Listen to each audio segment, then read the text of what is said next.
Okay, a few things first. Could everybody please turn their phones off? Now, the NT Writers Festival would like to acknowledge the Aranda people as the traditional owners of the land we're meeting on, Alice Springs, Mabundwa.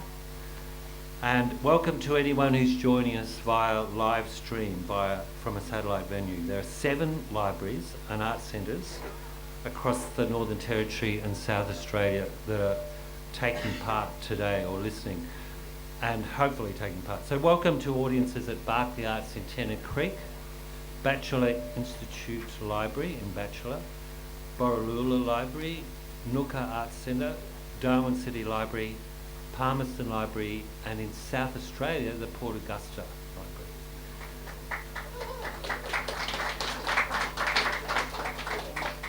NT Writers are thrilled to be sharing this year's program, crossing some of the distance between us and making connections between places that share cultural similarities, and also connecting back to communities from which some of our contributing writers, storytellers and songwomen have joined us. So we would love to receive questions from people here, not just here, but also in all of those places. If you are in one of those places and you do have a question, you can send them in as a text message at any time through the session, but the earlier the better, okay? So that's 0475 918 400, 0475 918 400. And finally, thanks to the Australia Council Festival Outreach Grant Program for enabling the project. Okay, my name's Dave Richards and I'm very pleased to be presenting our guest today, Tim Lowe. It's hard to think of a better place to talk about birds and people than right here. A place that was created by humans, a garden that was created by humans over several generations, and has had the birds flocking in from less hospitable climes, and often the birds are stealing the show from the plants, let's face it. And it's hard to think of a better person to talk about birds and us than Tim Lowe. Tim's become one of our best known nature writers, partly because he's such a great storyteller and a writer, but also because of the breadth and the depth of his research and the way that he's been able to bring what academics know in bits and pieces into a very cohesive whole that really says something, and to the layperson who's just interested in nature in general. And in doing so, Tim has encouraged us to reconsider what our idea of the natural world is. He's effectively dispatched, this was in his book, New Nature, which has been rewritten a couple of times, or at least republished, sorry. But rewrite a book. Tim, well, you've added bits to it, I think. Tim effectively dispatched the notion that nature is something you find only in wilderness, you know, which is basically a 20th century concept or 19th and 20th century concept. But a place where humans aren't welcome and the rules of engagement only change really slowly over millennia. So rather than rampantly destroying nature, or just rampantly destroying nature, as if we had no part in it, we've been creating a new nature, even if we've had no intention of doing so or no idea of how that was going to turn out. And in his most recent book, Where Song Began, Tim shared a secret that bird boffins all over the world had known for some time, but were for some reason reluctant to share. Australia's wonderful songbirds are actually the ancestors of songbirds. They were the first ones on the planet, and they proceeded to colonise the northern hemisphere, so that all those larks and nightingales that we had thrust on us when we were kids in poetry books are actually descended from our raucous, colourful crew down here. Thanks, Tim. Anyway, good morning, Tim, and welcome back to Alice Springs.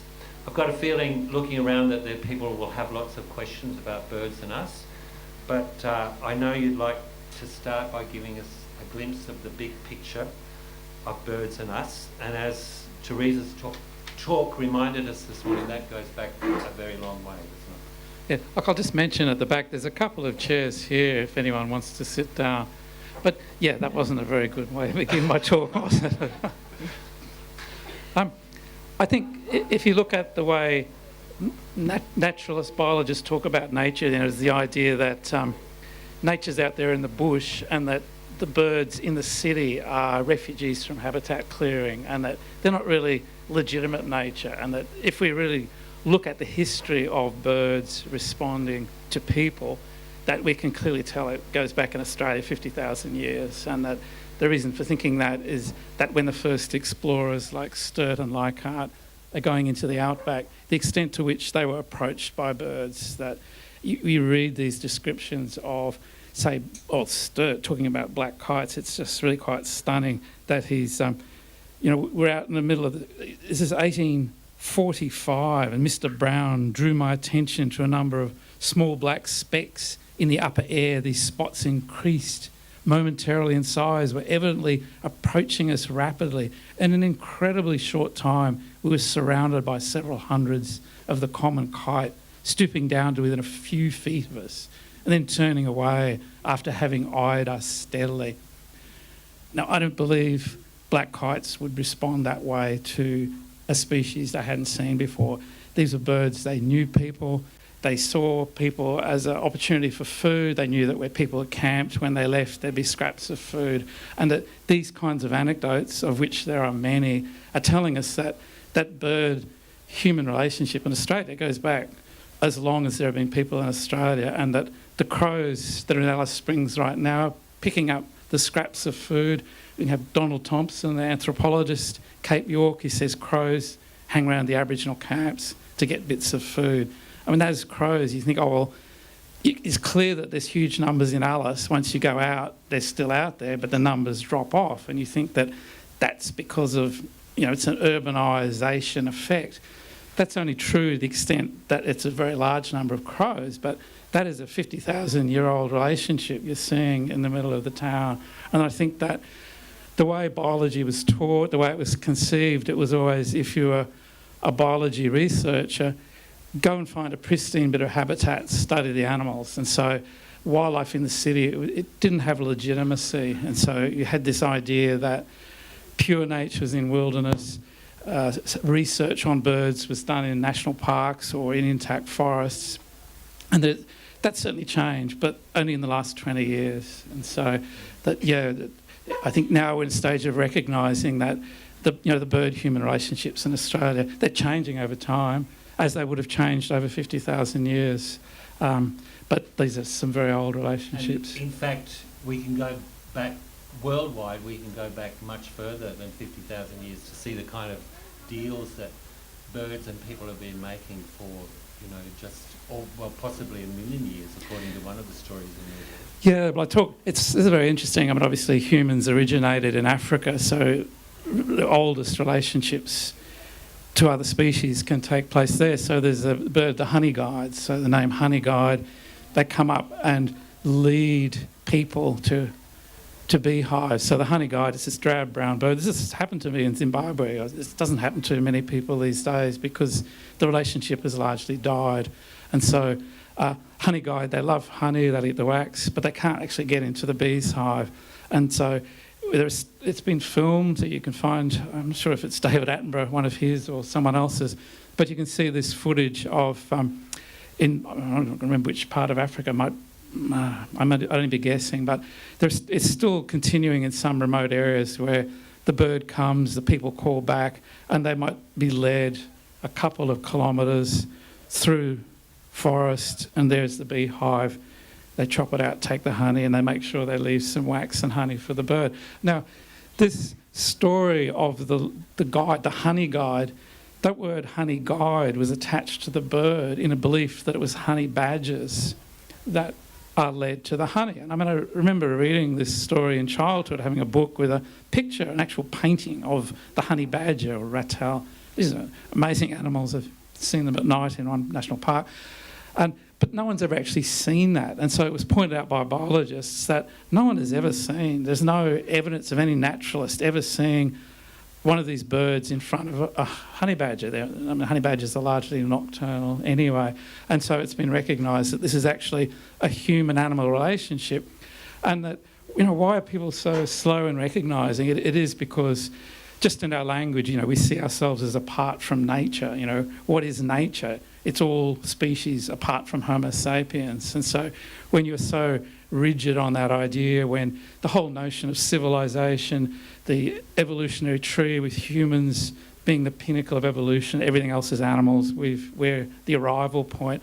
For all of those sort of cultural reasons, we've denied the possibility of that kind of relationship. And we also, as you point out so well in that book, we've also attributed other animals that they can't do anything wrong, basically, whereas in actual fact there are other animals that do stuff up the environment just like human beings do, and it becomes a question of scale in terms of how much damage animals can do to the environment. Yeah, that's right. I think that when you accept that humans are an animal species, which I think most people here are quite happy to do that and recognise anatomically we're an animal, that we share nearly all of our DNA with chimpanzees.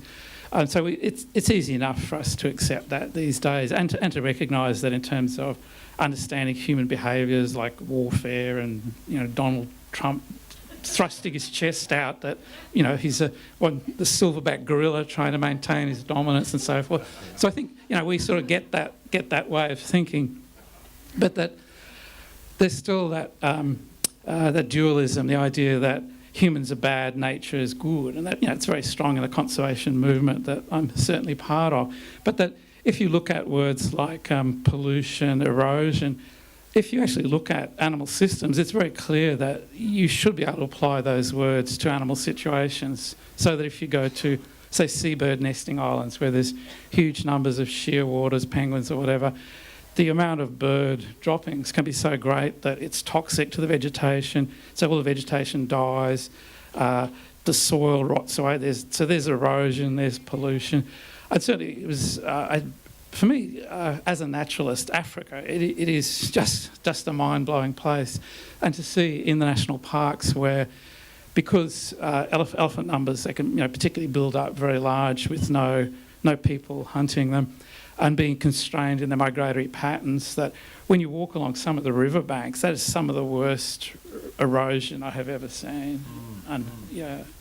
So I guess that begs the question, if we're part of nature, then how can we really expect to influence nature in the way we'd like to? I mean, we're not even sure what nature is.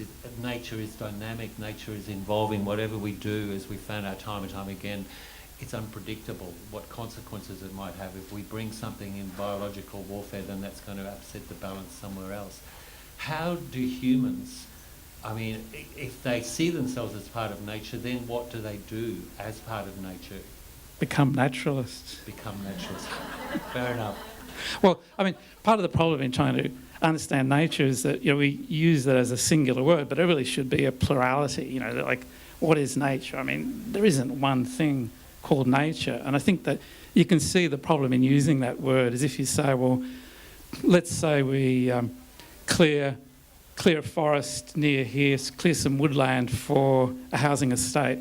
You can say that's bad for nature, and so that all the animals and plants that were there before, very few of them are going to be able to live if you create a new suburb out here. But you can see from looking in Alice Springs that once you've got the gardens and watering systems in place, you will probably have more crows and more white-plumed honeyeaters, and the yellow-throated miners will increase in numbers. So there will be some species that benefit, so that the statement creating a new housing estate is bad for nature.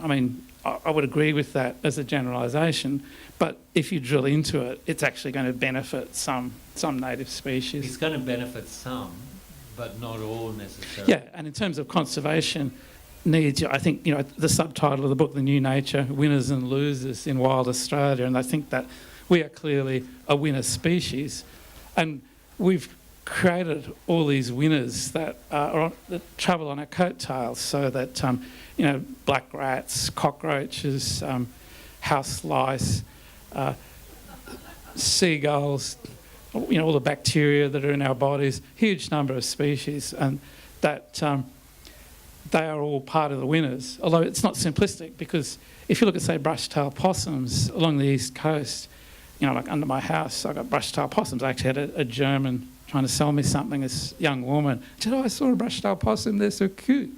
I said, "I can show you one under my house." And yeah, sure enough, and it's a mess under my house, you know, like they stain it and so on. Well, the punchline, of course, is that the density of brush-tailed possums in the East Coast cities and towns is extreme. I mean, there are much greater densities in houses in suburbia than there are in forests.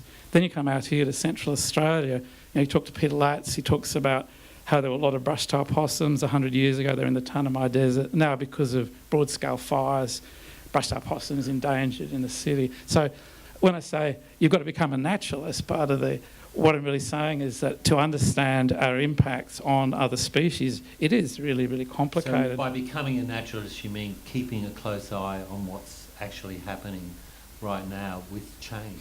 Well, I think it's really enriching, you know. So I'm in Brisbane, I'm in the city. You know, if I'm waiting for a bus, I'm looking at what sort of little plants are growing in the lawn. Most of those will be introduced weeds. Some of them are native grasses. I'm watching the birds. I mean, yesterday afternoon, I'm leaving my hotel, staying at the Chifley, and the yellow-throated miner, they're really attacking. I thought they were attacking one of each other's, and it was a wood swallow. They're trying to kill a wood swallow. Because you actually talk a lot about the noisy miner, yes, which is a huge menace on the East Coast.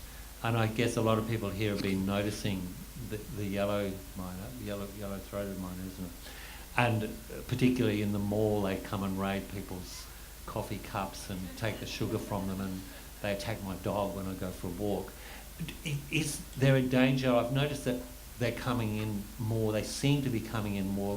Is it possible we're looking at an explosion of these birds? Well, certainly they're exploding in numbers. And so one thing, as you said, I use the literature a lot. So really, I mean, what I saw was an anecdote, you know, like seeing these miners trying to kill this wood swallow. And this was pretty serious. I mean, the wood swallow, they're hitting it on the ground. It flew off. It actually dived under a car in the car park, and all the miners just went straight under it. I'm going, stop. And I think I saved it from being killed. I don't think it could have got away from it. But, I mean, that's an anecdote.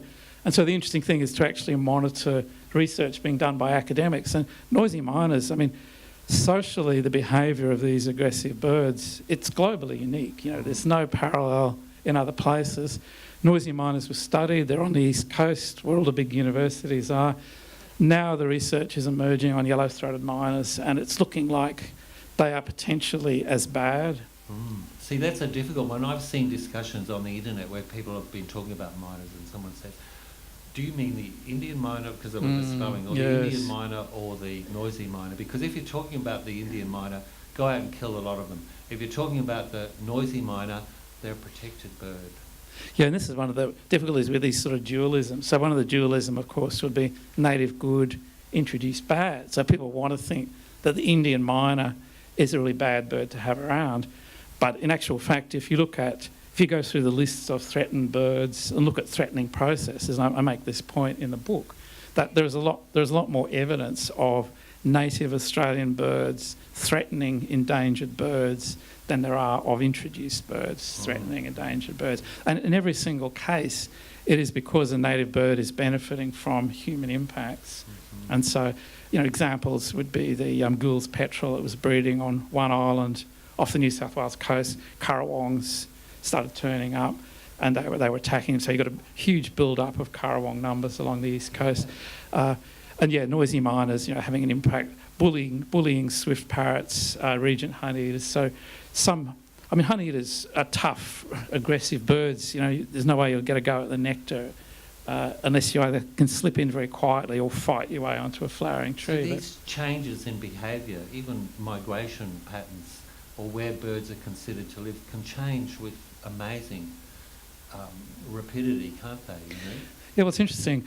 You know, now with climate change, looking at what distribution changes can we attribute to climate change. And I'm actually quite sceptical of a lot of the examples, because people will find the examples of where a bird has moved. And if you look at, say, channel-billed cuckoos, I think it's probably an increasing presence here. I saw a young one once again on the way to the supermarket. So this is part of the fun of being a naturalist, you know, going to the supermarket in town, there's a young channel-billed cuckoo. You know, and I'm thinking, the crows, it's the crows have reared this bird. And, you know, you hear this huge flock of black crows wheeling around and think, are they really dumb enough to feed this? But of course, you know, cuckoos couldn't survive unless they were able to to trick them.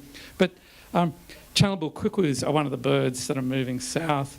And if you look at birds that use figs and flying foxes, they're all moving very large distances south. And if you look at the lists, this is an East Coast thing mainly, fig-eating birds have moved south. Now, if you think of, if this is climate change, why would it be mainly birds that like figs? So John Gould noticed in the 19th century fig birds. Oh, sorry, no, he got one on the Hunter River. Now, of course, there's fig birds right in the middle of Sydney, a lot further south. And I think it is that in the colonial period, there were all the complaints about these scraggly, ugly gum trees. I mean, how could you like one of those things? You know, there's nothing decent and proper about those, you know, droopy leaves, lazy-looking things. And so they liked the trees. There was the colony of Moreton Bay. That's where the settlers thought, these are proper trees. You know, there's all rainforest on the banks of the Brisbane River. Come up, you've got giant towering hoop pines rising straight up above the canopy, huge Moreton Bay figs, big solid dark green crown, and you also had the Moreton Bay chestnuts. And so particularly the first two, they just stuck them in all the central parks, in all the cities and towns. And so you see, you know, Moreton Bay figs right in the middle of Sydney, right in the middle of Melbourne. And the flying foxes have just found these trees roosting in the cities, and so the fig-eating birds. And so I think there could be a climate change impact, but there's a stronger phenomenon going on. What fascinates me, and I'd like to take some questions from people too, but it's just the way that how quickly. Yes. How does word get around? I mean, there's that classic story of the birds, the blue tits, in England, and one person saw a blue tit actually levering the milk bottle lid, one of those alfoil lids off the old-fashioned milk bottles, and reported it. But within weeks, this behaviour was happening among birds. Well, see, I'd like to say on behalf of the bird world, that's an insulting question. Because you're sort of, the implication there being that birds, they're pretty dumb, they're kind of stereotyped, it's all instinctive behaviour. No, I mean, that is pretty quick though, you know, even for humans that would be quick. Well, you know, the research they're doing in Australian National University on bird calls, so they worked out, I mean, it's fascinating research, which I haven't written about in my book, I shouldn't have said that, but it's research I've just become aware of in the last few years, but they found that in the National Botanic Gardens, I mean, this would be true everywhere, the birds, they know each other's alarm calls, and so that when a thornbill sees a currawong come up towards its nest, it will give its raptor alarm call to try and trick the currawong into thinking that there's a hawk nearby to distract it. But not only that, they will mimic the alarm calls of other species of bird to make it a more convincing ruse. So in the same research, they tried to train birds to become alarmed at something new. And so they're using tape recorders and these experiments. And it only took birds like 2 days to learn to recognise a new threat. So birds are smart. There is a whole community. They are all listening to each other. And that can sort of be relayed presumably and travel pretty fast. Any questions about birds and us, people? Any experiences? This is your chance to talk about the amazing experience you've had in your own backyard with battles between, willy wagtails and white-plumed honeyeaters, for example. No? Here's what, I'm just going to pitch this and give you that tip. Oh, you do? Okay. Jenny's got a question. Jenny, you're very close to the... Will you just say it loud because we'll get feedback if you... So if you can just say it very loud.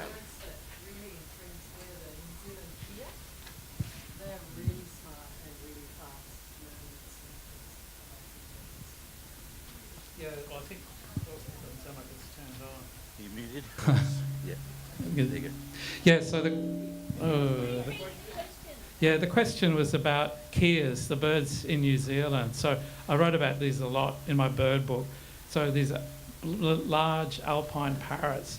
In the 19th century, they developed this really negative reputation for attacking sheep.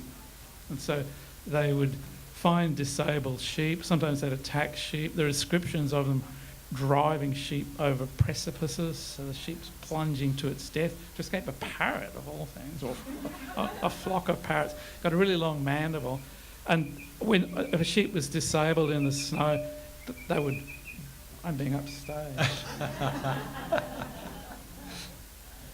They would just bite into and eat. So the descriptions of a live sheep with all its thigh eaten away, they particularly like the kidneys. And so they were persecuted for this. They were shot in large numbers. It was realised that they were becoming endangered. Then they got protection. Now their numbers have built up. They hang around tourist resorts. They attack people. So I've been backpacking and I had one steal my soap. So I smelt extra smelly. Don't think the parrot got any benefit from the soap. But stories of them, like tearing the seals off the edges of cars, the windscreen wipers, vandalising motorbikes, sliding off roofs, the slippery dips, stealing people's money, entering cars and buses. And so what we're looking at here are highly intelligent birds.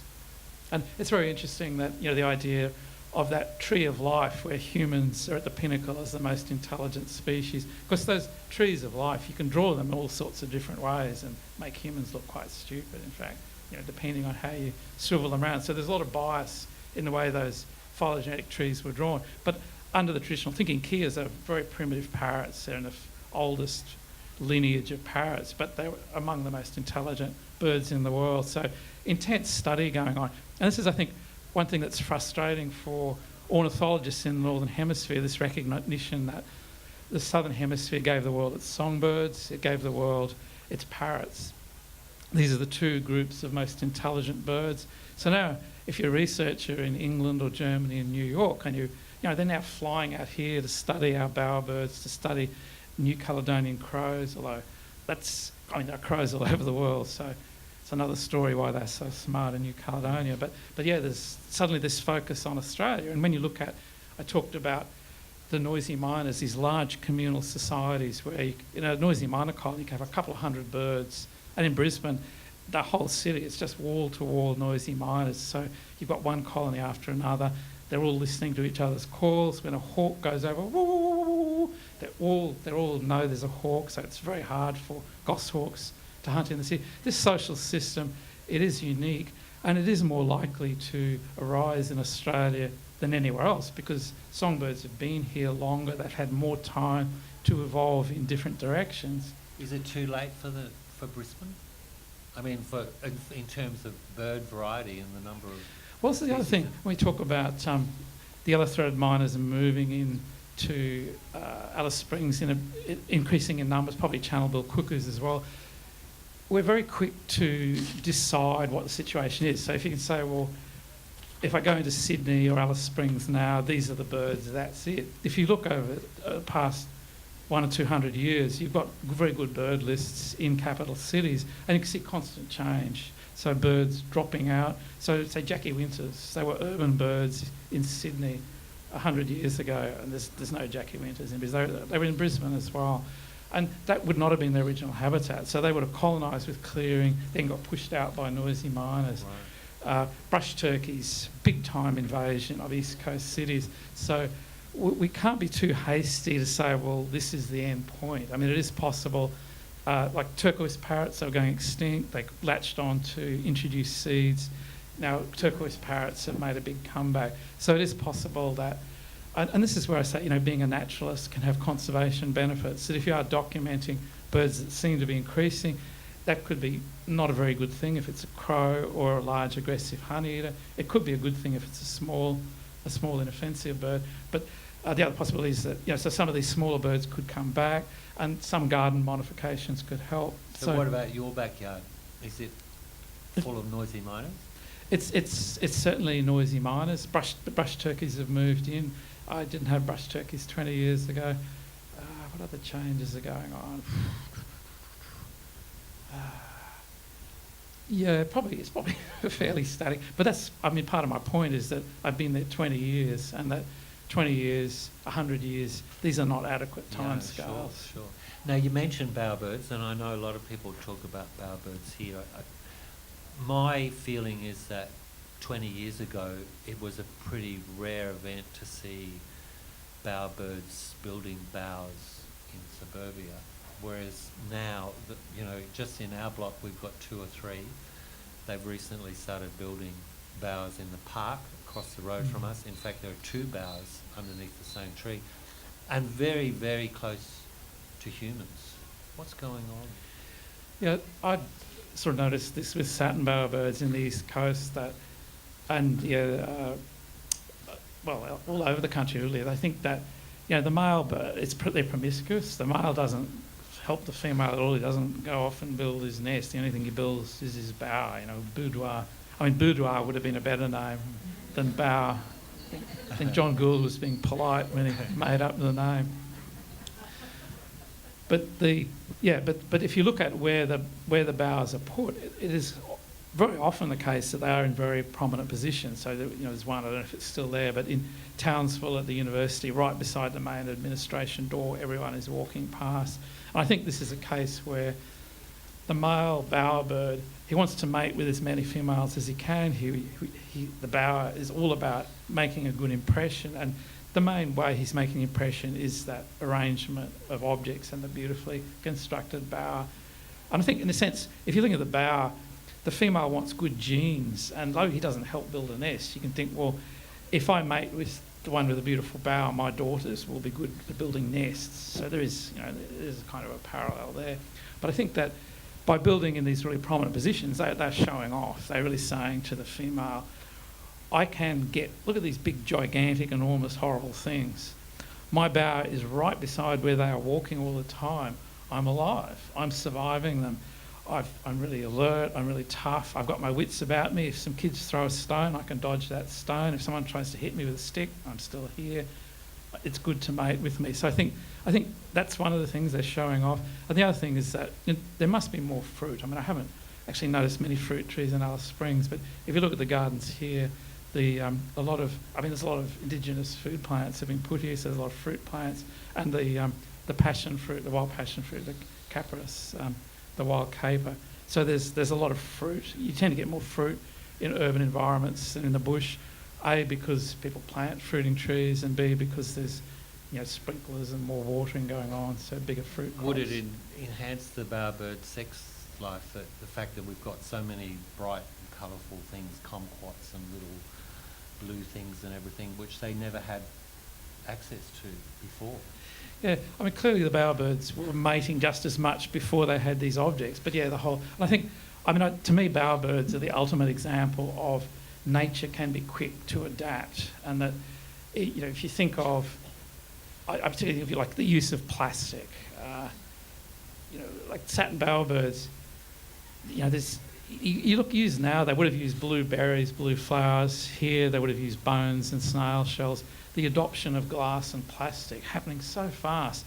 Now, if a bird moves into a city, you can put the argument that, okay, there's habitat loss, so it's operating out of desperation. But I don't think you can argue that there's any shortage of snail shells, bones, blue flowers, blue berries. It's a clear case of cultural adaptation. Mm-hmm. And so I think that if we find that surprising, it's because our view of other species is wrong, that we think of them as static, as robotic, and we don't recognise that nature is dynamic in the way that human societies are dynamic.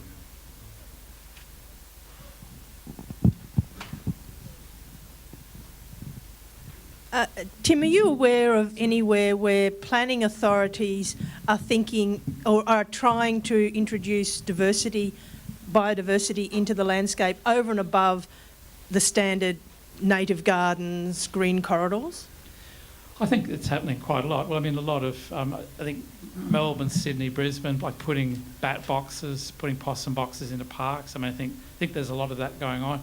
That whole issue of urban enhancement is actually very fraught. And so one thing I talk about in this book is that, one of the reasons why, you think of crows and yellow-throated miners here in Alice Springs, to me, they're the birds I'm noticing the most. They're both very aggressive. If you make resources readily available, it means that the animals are going to exploit them. They don't need a lot of skill to find them. If you think of a flowering grevillea in an urban environment, you don't need any talent to find that. But there's a lot of birds that would like that nectar, and so it's going to be the largest, most aggressive one that will control that. And so what we tend to do in cities is reward aggression. And so part of the problem with manipulating urban environments is that it's often very aggressive species that benefit. And this is including, by the way, Indian miners, so these will take over the nest boxes. So the difficulty with urban enhancement is how do you get non-aggressive species? And this has even happened with frog ponds. So people put them into Brisbane to get green tree frogs. Striped marsh frogs have been the main beneficiary. And I'm not sure there's a lot of science behind this, but people will say that their spawn is toxic to other frogs, or that they totally dominate other frog ponds and so on. But there does seem to be this problem in actually getting diversity into urban environments. And so I think that what I'm seeing from the efforts that are going on in East Coast cities, there's heaps going on. The problem is in documenting what's working, because a lot of it's actually not working. And so there needs to be a lot more adaptive management, a lot more chronicling of really properly documenting what's working, including documenting failures. And that's actually a problem in science, because journals don't like publishing articles about failures. They like to publish something that's new or something that's successful. Sorry, question? Before I can anecdote that I was hoping you could comment on. So I moved back to Darwin 4 months ago after 6 years of living in Melbourne. And when I got back to Darwin, one of the first things I noticed was that there was a really, really big decline in the feral pigeon. That's, ubiquitous in all cities all around the world. But there had been really, really big population explosions of other birds that were native, such as the hooded plovers, the white Australian ibises, the bar-shouldered doves, and the other dove that looks like it, that's name I don't remember. Peaceful dove. That one, yeah. And this other bird that I haven't been able to identify either, I've been calling it the black plague doctor mask, because its face looks like a plague doctor mask but coloured black. Might be a black-faced cuckoo shrike. Could be. But I also call it the new Darwin trash bird, because that's where I always see it. It's like in garbage cans. Because you mentioned earlier the thing about, the birds that are most at threat in cities tend to be the non-native ones. So I was wondering if you could comment on that anecdote. That, I've seen a big increase in the population of native birds in Darwin, and then all the feral pigeons are disappearing. Yeah, it's what I've noticed in Brisbane is that over my life, house sparrows have just about, haven't disappeared, but they've become a rare bird. So they were the sound of my childhood. I went back to my childhood home. No sparrows left. And so I think that if you think back, say, probably in the period going back before, maybe Second World War, before that, a lot of native birds were shot. So there was shooting of birds as crop pests, or to eat them, or for sport. So I think native birds were pushed back in the earlier days. So that stopped. So native birds have crept back towards cities. Then cities have been made much more friendly for native birds by planting. So, the whole push for growing native plants, that's been around maybe 50 years or so. It's not that old. And so I think that in the early days, the feral birds that were introduced, so people would have kept pigeons, there would have been homing pigeons that would have not come back. So they would have quickly developed urban populations utilising the sort of void, these sort of dead zones where native birds weren't using. And that now, it's what I'm saying, that the native birds are recognising opportunities moving into cities, and that they are now competing with the introduced birds. House sparrows are now so rare in Brisbane that when I hear them, I'm thinking, where am I? What's going on? There's a large granary there, or some kind of complex that's producing a lot of waste food, and I'm writing it down as a notebook. So for me, the sparrow has become like a rare bird that I'm documenting what it's doing. And so I hope that happens with the feral pigeons as well in Darwin. But yeah, actually, if you want to read about what you're saying in Darwin, there's a book that just came out, I think it was just last year, I think it's called Birds of the Darwin Region. David Niven's one of the authors. And they actually go through every single bird in Darwin, and they talk about the trends over time. And so they talk about how teal have moved into Darwin, and it's because of the sewage farm. So it's the only place where they're feeding is the sewage farm. And so these patterns, I think little corellas have moved in. And some things are quite surprising that they document, and that's part of the fun of being a naturalist, that sometimes you go, oh yeah, it's exactly what I was expecting, and then other times you go, whoa, what is going on? And that we all have the opportunity to work those things out. Dick, you had a question, Dick Kimber. Would you want to pass the mic? Dick Kimber, now he's a legend. I'd like to ask him a few questions. Thank you. Look, I accept what you're saying generally, but I didn't like the doves coming here, and I didn't like the idea of sparrows spreading from Prosophonia into Tennant, and I suppose I'm a bit concerned that way. I think the doves have been a disaster here myself, but that's only my view. Thank you. That was more of a statement than a question, I think, Dick. Thank you. Just your comment about little corellas in South Australia on the Fleurieu Peninsula. Corellas are in great numbers, and they seem to sort of move from one area after, worrying people about their real estate values for a few years to another. I'm wondering what you think about the measures that councils and governments put in place. Does culling work, or does it just move them on from that area for a while? Is culling of any benefit to the... Look, I've been along the southern Fleurieu Peninsula and seen the corella issue. My in-laws have got a place at Aldinga, so it's gone on the way. There's this historical town there where there's stripping all the trees. Yeah, it's very impressive. Yeah, look, I don't know enough about culling. I mean, it's not a very tasteful area, so I don't try and become an expert in it, try and avoid it. But it's interesting. Little corella is one that's a conservation problem on Kangaroo Island. So if you just drop off the Fleurieu Peninsula, Kangaroo Island, so the glossy black cockatoo population there is endangered, and all their early theories about why the population was going down were proved to be wrong, and they found that in actual fact was brush-tailed possums were in increased numbers going into their holes, eating the birds, and little corellas had colonised the island, and that they were taking over the nest holes. And so, and this is one of the important reasons to be cognizant of these issues, because if you think of traditional conservation thinking, if you were trying to save the glossy black cockatoos on Kangaroo Island and you're just going there de novo, there's no way that you would start out by thinking, well, I bet the problem is going to be native possums and native birds. And so, Stephen Garnett, a good field ecologist, doing the research and saying, we've got to put metal collars around the trees so the possums can't get up. And so, we've got to have an open mind about these things, that